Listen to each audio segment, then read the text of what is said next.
வாங்க சமைக்கலாம். இன்றைக்கி என்ன நம்ம பார்க்க போகிறோம் அப்படின்னா பைத்தம்பருப்பு தோசை. இது எப்படி செய்யணும் அப்படின்னா, 1 கப்பு புழுங்கல் அரிசி ஒரு பாத்திரத்தில், 1 ஸ்பூன் வெந்தயம், 1 கப்பு பச்சரிசி, 1 கப்பு உளுத்தம்பருப்பு, 1 கப்பு பாசிப்பருப்பு, அதாவது பச்சை பயிறு எல்லாத்தையும் சேர்த்து தண்ணி விட்டு நல்லா கழுவி நீங்கள் தட்டு போட்டு மூடி வச்சுருங்க. 4 மணி நேரம் கழித்து அதை அரைச்சி ஒரு 4 மணி நேரம் அது அப்படியே இருக்கட்டும்.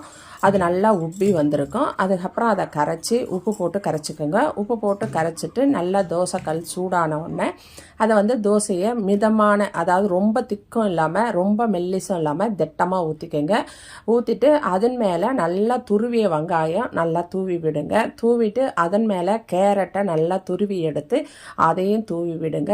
அதுக்கப்புறம் நம்ம இட்லி பொடி இருக்குது இல்லைங்களா, மிளகா பொடி, அதையும் நல்லா பருப்பு பொடி அதையும் ஒரு ஸ்பூன் எடுத்து நல்லா தூவி விட்டுட்டு நல்லெண்ணெய் 1 ஸ்பூன் எடுத்து நல்லா தோசை மேலே விடுங்க, 1 ஸ்பூனு. அதுக்கப்புறம் கருவேப்பிலை கொத்தமல்லி தூவிட்டு ஒரு மூடி போட்டு ஒரு 2 நிமிஷம் வெந்த உடனே அதை அப்படியே திருப்பி போடாமல் எடுத்துக்கோங்க. பார்க்கறதுக்கு ரொம்ப சூப்பராக சத்தான ரொம்ப அற்புதமான ஒரு சத்தான பாசிப்பருப்பு அடை.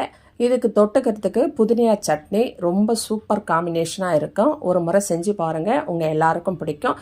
இந்த வீடியோவை சப்ஸ்கிரைப் பண்ணுங்கள், ஷேர் பண்ணுங்கள், லைக் பண்ணுங்கள். தேங்க்யூ.